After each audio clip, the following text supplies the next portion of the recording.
സുഭാഷ് ചന്ദ്രബോസ് നേരത്തെ പറഞ്ഞ സമാനമായ ഒരു വഴിയിലേക്കാണ് അദ്ദേഹവും പറഞ്ഞു വരുന്നത്. അതായത് എവിടെയെങ്കിലും ഒരിടത്തേക്ക് വിശാലമായി പറഞ്ഞു പോവുകയല്ല, ഓരോ ഇടത്തേക്കും ഇറങ്ങിച്ചെല്ലേണ്ടി വരും നമ്മൾ. നോക്കൂ ഡോക്ടർ സുഭാഷ് ചന്ദ്രബോസ്, ഈ നമ്മൾ ഏതായാലും വെള്ളപ്പൊക്കം ഇനിയൊരു ശീലമാകുന്നു എന്നാണ് ഡോക്ടർ വേണു ജി നായർ പറഞ്ഞു വയ്ക്കുന്നത്. അതായത് ഇനി എല്ലാ വർഷവും അല്ലെങ്കിൽ മഴ ആഞ്ഞു പെയ്യുമ്പോഴൊക്കെയും വെള്ളപ്പൊക്കം എന്ന വലിയ പ്രതിസന്ധിക്ക് നടുവിൽ നമ്മൾ ഉണ്ടാകും. അത് തുടർന്നുകൊണ്ടേയിരിക്കും. അതിനെ നമ്മൾ ഇനി എങ്ങനെ മറികടക്കും? എന്തെങ്കിലും ഒരു സാധ്യത അവശേഷിക്കുന്നുണ്ടോ? വളരെ കൃത്യമാണ് ചോദ്യം. നമ്മെ സംബന്ധിച്ചിടത്തോളം നേരത്തെ സാർ പറഞ്ഞതുപോലെ നമ്മൾ നമ്മുടെ മുന്നിലുള്ള സത്യത്തെയും യാഥാർത്ഥ്യത്തെയും ആദ്യം അംഗീകരിക്കുക. രോഗം കൃത്യമായി നിർണ്ണയിച്ചു കഴിഞ്ഞാൽ പിന്നെ ചികിത്സ എളുപ്പമാണ്. രോഗമുണ്ടോ എന്ന് സംശയിച്ചിരുന്നാൽ ചികിത്സ പ്രയാസം വരും. അപ്പോൾ നമുക്ക് രോഗം മനസ്സിലായി. കേരളത്തിലെ കാലാവസ്ഥ മാറുന്നു, മൺസൂണിൻ്റെ പാറ്റേൺ മാറുന്നു. മൺസൂണിൻ്റെ പാറ്റേൺ മാത്രമല്ല, വേനൽ മഴയുടെ പാറ്റേൺ മാറി. 10% കുറഞ്ഞല്ലോ, 10% കുറഞ്ഞല്ലോ. ഇടവപ്പാതിയുടെ പാറ്റേണും മാറി. അപ്പോൾ ഈ മഴയുടെ പാറ്റേണുകളിൽ വലിയ മാറ്റമുണ്ടാകുന്നു. അതനുസരിച്ചുള്ളൊരു തയ്യാറെടുപ്പ് നമ്മൾ നടത്തുന്നുണ്ടോ എന്നുള്ളത് വളരെ ഗൗരവതരമായൊരു ചോദ്യമാണ്. ഞാനൊരു ഉദാഹരണം പറയാം, ചില വീഴ്ചകൾ അങ്ങോട്ട് പറയാം. ഈ വീഴ്ചകൾ പറയുമ്പോൾ ഇപ്പോൾ കഴിഞ്ഞ 2 മാസമായി അധികാരത്തിൽ വന്ന ഒരു ഗവൺമെൻറ്, അവർ 2 മാസമേ ആയുള്ളൂ. പിന്നെ ധവളപത്രം കൊണ്ടുവന്നു, പിന്നെ അത് കഴിഞ്ഞിട്ട് ബഡ്ജറ്റ് കൊണ്ടുവന്നു, പിന്നെ ഇങ്ങനെ ഓരോ പദ്ധതികളായി കയറുന്നുള്ളൂ. അവർ പേഴ്സണൽ സ്റ്റാഫ് മുഴുവൻ സംവിധാനമായിട്ടില്ല, എല്ലാ ഡിപ്പാർട്ട്മെൻറ്റുകളിലും മുഴുവൻ ഹെഡൊന്നും ആയിട്ടില്ല. അപ്പോൾ പഴയ ആളുകൾ ഇരിക്കുന്നവരുണ്ട്, മാറുന്നവരുണ്ട്. അതിനൊരു കുഷൻ ടൈമുണ്ട്. അപ്പോൾ അതുകൊണ്ട് ഈ പറയുന്ന കാര്യങ്ങൾ ഇപ്പോൾ ഈ ഇമ്മീഡിയറ്റ് ഗവൺമെൻറ്, ഇപ്പോൾ ഈ പെട്ടെന്നുള്ളൊരു ഗവൺമെൻറ് അല്ലെങ്കിൽ ഇപ്പോൾ ഇരിക്കുന്ന ഗവൺമെൻറ് ചെയ്തില്ല എന്നുള്ളൊരു കുറ്റപ്പെടുത്തലായി ആരും കാണരുത്. കഴിഞ്ഞ 10 വർഷമായി നമ്മുടെ ദുരന്ത പ്രതികരണ നിവാരണ സംവിധാനങ്ങൾ എവിടെ നിൽക്കുന്നു എന്നുള്ളത് വളരെ കൃത്യമായി നമ്മൾ ആലോചിക്കണം. നമ്മൾ 2018 പ്രളയം വന്നപ്പോൾ നമ്മൾ പറഞ്ഞു സ്കൂളുകളിൽ കുട്ടികളെ നീന്തൽ പഠിപ്പിക്കും. കൃത്യമായി പ്രഖ്യാപിച്ചതാണ് അന്നത്തെ മുഖ്യമന്ത്രി. എത്ര സ്കൂളിൽ നീന്തൽ പഠിപ്പിച്ചു, എത്ര കുളങ്ങൾ നീന്തൽ കുളങ്ങളാക്കി മാറ്റി, വളരെ കൃത്യമായി നമ്മുടെ ചോദ്യം. രണ്ടാമത് പറഞ്ഞു റൂം ഫോർ റിവർ എന്നുള്ള കൺസെപ്റ്റിൽ നെതർലാൻഡ്സിൽ പോയി പഠിക്കാനായിട്ട് ഒരു സംഘം തന്നെ പോയി. മുഖ്യമന്ത്രി കുടുംബസമേതമാണ് പോയി അവിടെ നിന്ന് ചീഫ് സെക്രട്ടറി ടോം ജോസും പിന്നെ അതുപോലെയുള്ള ആളുകളെല്ലാം കൂടെ പോയി. രാജാമണി എന്ന് പറയുന്ന അവിടുത്തെ അംബാസഡറാണ്, അദ്ദേഹം തിരുവനന്തപുരത്തുകാരനാണ്. അവിടെ കൊണ്ടുപോയി കാണിച്ചു, വളരെ റൂം ഫോർ റിവറൊക്കെ മനസ്സിലാക്കി തിരിച്ചു വന്നു. അതിനൊരു റിപ്പോർട്ടുണ്ടാക്കി. ഞാൻ മനസ്സിലാക്കുന്ന മദ്രാസ് IIT കൊണ്ടാന്ന് തോന്നുന്നു. ഒരു റിപ്പോർട്ടുണ്ടാക്കി. എവിടെയാണ് റൂം ഫോർ റിവറിൻ്റെ റിപ്പോർട്ടെങ്കിലും, ബാക്കിയുള്ളത് പോട്ടെ, നടപ്പിലാക്കുന്ന പോട്ടെ, അതിൻ്റെ റിപ്പോർട്ട് എവിടെയാണ്? ദുരന്ത നിവാരണ അതോറിറ്റി, കേരള സംസ്ഥാന ദുരന്ത നിവാരണ അതോറിറ്റി ഉണ്ട്. 72 74 സ്റ്റാഫുണ്ട് അവിടെ. അതിൽ 2 പേരൊഴിച്ച് ബാക്കി എല്ലാവരും കോൺട്രാക്റ്റ് എംപ്ലോയീസാണ്. ഒന്നുകിൽ അവരെ സ്ഥിരപ്പെടുത്തണം, അല്ലെങ്കിൽ പുതിയ ആളുകളെ സ്ഥിരം കൊണ്ടുവരണം. അപ്പോൾ അവരെ പിരിച്ചുവിട്ട് എടുക്കണമെന്ന് പറഞ്ഞാൽ അതൊരു മാനുഷ്യ പ്രശ്നമായിട്ട് ഞാൻ പറയേണ്ടി വരും. അത് വേറെ ചർച്ചയിൽ പോകരുത്. ഒന്നുകിൽ അവരെ സ്ഥിരപ്പെടുത്തുക, അല്ലെങ്കിൽ പുതിയ ആളുകളെ എടുക്കുക, അല്ലെങ്കിൽ ഡെപ്യൂട്ടേഷനിലെ ആളുകൾ എടുക്കുക. പക്ഷേ 72 പേരിൽ 70 പേരും ചെറുപ്പക്കാരാണ്, ചെറിയ ആളുകളാണ്. അപ്പോൾ അവർ ചോദിക്കും ചെറുപ്പക്കാരായ എന്താ കുഴപ്പം? ചെറുപ്പക്കാരായ ചില കുഴപ്പങ്ങളുണ്ട്, ഞാൻ പറഞ്ഞുതരാം. ഇവരെവിടെയാണ് പോകേണ്ടത്? കളക്ടർമാരുടെ മീറ്റിങ്ങിൽ, ചീഫ് സെക്രട്ടറിമാരുടെ മീറ്റിങ്ങിൽ, അങ്ങനെയുള്ള മീറ്റിങ്ങിലൊക്കെയാണ് പോയി അവർ പ്രസൻറ്റ് ചെയ്യേണ്ടത്. സ്വാഭാവികമായി അപ്പോൾ അവർ തിരക്കും, ഇതാരാ വന്നിരുന്ന പ്രസൻറ്റ്, അതൊരു കോൺട്രാക്റ്റ് എംപ്ലോയി ആണ്, അവർ പെർമനൻറ്റ് എംപ്ലോയി പോലും അല്ല എന്നൊരു ഫീല് വന്നാൽ തീർച്ചയായിട്ടും ഉദ്യോഗസ്ഥരൊക്കെ അത് എടുക്കുന്നത് മറ്റൊരു തരത്തിലായിരിക്കും. അവർ പവർ പോയിൻ്റ് കാണും, നല്ല റിപ്പോർട്ടാണെന്ന് പറയും, എല്ലാം കൊള്ളാമെന്ന് പറയും, പക്ഷേ ഗൗരവമായി വിഷയങ്ങൾ എടുക്കില്ല. അപ്പോൾ കേരള സംസ്ഥാന ദുരന്ത നിവാരണ അതോറിറ്റി മുതൽ നമ്മൾ തുടങ്ങണം. അപ്പോൾ അത് എങ്ങനെ നമുക്ക് റീസ്ട്രക്ചർ ചെയ്യാം, വളരെ ഗൗരവമായി ഈ ഗവൺമെൻറ് ആലോചിക്കേണ്ട ഒരു വിഷയം. രണ്ടാമത് ജില്ലയിലേക്ക് പോവുക. ജില്ലയിൽ കളക്ടറാണ് ഈ സംവിധാനം. ഇവിടെ തിരുവനന്തപുരത്ത് നിന്ന് വന്ന റിപ്പോർട്ടർ, ഇവിടെ കൃഷ്ണരാജിനോട് തിരുവനന്തപുരത്തെ റിപ്പോർട്ടർ ഇപ്പോൾ പറഞ്ഞ ഒരു പോയിൻ്റ് നമ്മൾ ചർച്ച ചെയ്യണം.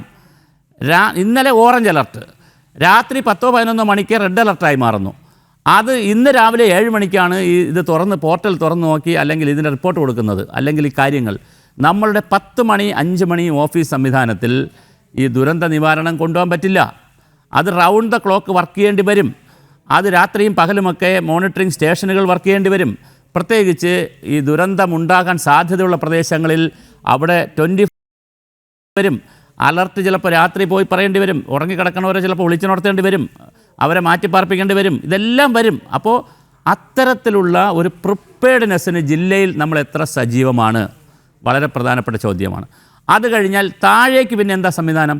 താഴേക്ക് ഇപ്പോൾ ഒരു സംവിധാനം ഇല്ലെന്നാണ് പറയേണ്ടി വരും. പഞ്ചായത്ത് എടുത്താൽ അവിടെ ഒരു വർക്കിംഗ് കമ്മിറ്റി ഉണ്ടെന്നേ ഉള്ളൂ, വർക്കിംഗ് ഗ്രൂപ്പ് ഉണ്ട്, പഞ്ചായത്ത് പ്രസിഡന്റ് ചെയർമാനായ ഒരു സമിതി ഉണ്ട് എന്നുള്ളതല്ലാതെ കൃത്യമായൊരു സംവിധാനമില്ല. പിന്നെ 2018 പ്രളയം വന്നപ്പോൾ നമ്മൾ പറഞ്ഞതാണ് ഓരോ പഞ്ചായത്തിലേക്കും ദുരന്ത നിവാരണ സേനയുണ്ടാക്കും, കർമ്മസേനയുണ്ടാക്കും. ഇതൊക്കെ എവിടെയാണ് സംഭവിച്ചത്?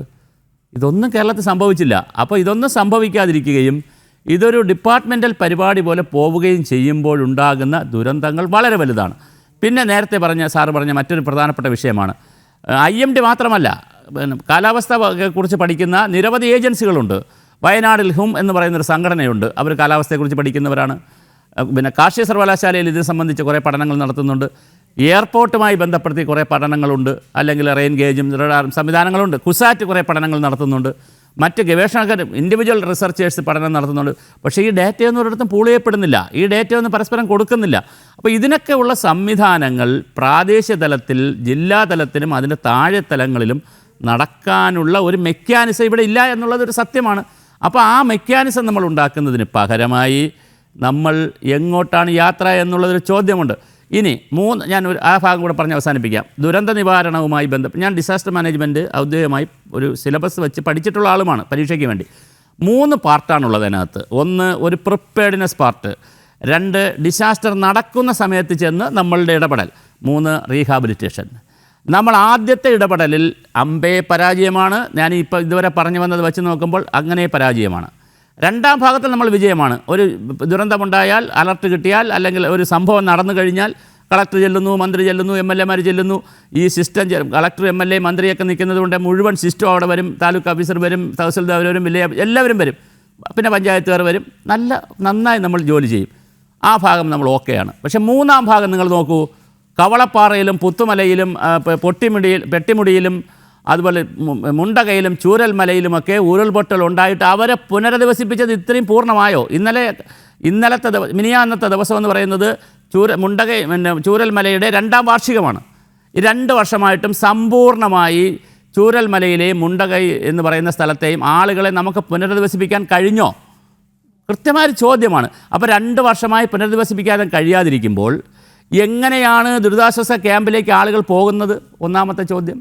2ാമത്തെ ചോദ്യം, ഈ ദുരന്തമുണ്ടായിക്കഴിഞ്ഞാൽ സുഖമായി കഴിയുന്ന ആളുകൾ ദുരന്തമുണ്ടായ ഒരു മെൻ്റൽ ട്രോമയിലേക്ക് പോകുന്നേ. അവരുടെ സ്ഥാവര ജംഗ വസ്തുക്കളൊക്കെ പോയി, വീട്ടിലുള്ളവർ മരിച്ചു പോയി, അതൊക്കെ പോട്ടെ.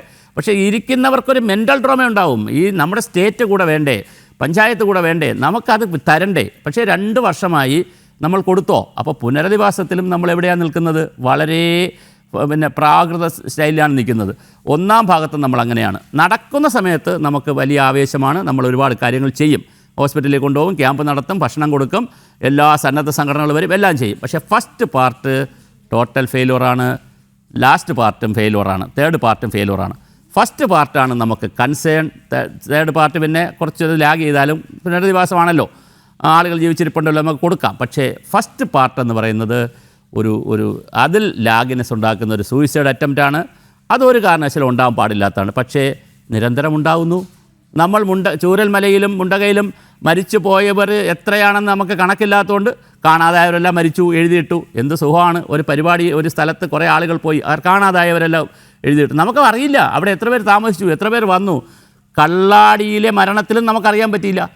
കാണാതായവരെയൊക്കെ നമ്മൾ തിരയുകയാണ്, തിരഞ്ഞിട്ട് നമ്മൾ ഒരു ദിവസം എഴുതി വെക്കുകയാണ്, അതിന് തിരച്ചിൽ നിർത്തി, ഇനിയിപ്പോൾ കാണാനൊന്നുമില്ല, അതുകൊണ്ട് അവരൊക്കെ മരിച്ചുപോയി. ഓഹിയിലും നമ്മളിതുപോലെ എഴുതി പിടിപ്പിച്ചു. എന്താ സംഭവിക്കുന്നത്? അപ്പോൾ ഇവിടെയൊക്കെ നമുക്ക് വലിയ ഒരു കൃത്യമായ പ്രിപ്പയർഡ്നെസ് ആവശ്യമുണ്ട്. പിന്നെ നേരത്തെ സാറ് പറഞ്ഞതിനോടുള്ള എൻ്റെ ഒരു എന്താ പറയുക, ഒരു ക്രിട്ടിക്കലായിട്ടുള്ള ഒരു ആഡിങ് ആണ് എന്ന് പറഞ്ഞാൽ ഒരു സജഷനാണ്. അതായത് ക്ലൈമറ്റ്, മാക്രോ ക്ലൈമറ്റ് ഉണ്ട്, ഗ്ലോബൽ വാർമിങ്ങും ഗ്രീൻ ഹൗസ് എഫക്റ്റും ഈ പറഞ്ഞ പോലെ പോളാർ റീജിയൻ, അതെല്ലാം സമ്മതിച്ചു. പക്ഷേ ഒരു മൈക്രോ ക്ലൈമറ്റ് ഉണ്ടല്ലോ.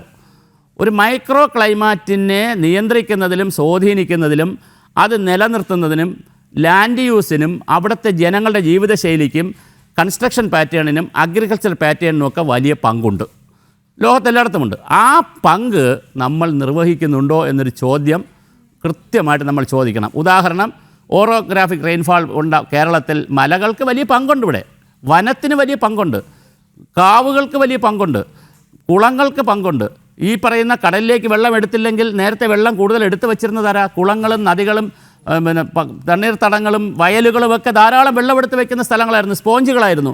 ഇതെല്ലാം നഷ്ടപ്പെട്ടു, കണ്ടൽക്കാടുകൾ നഷ്ടപ്പെട്ടു.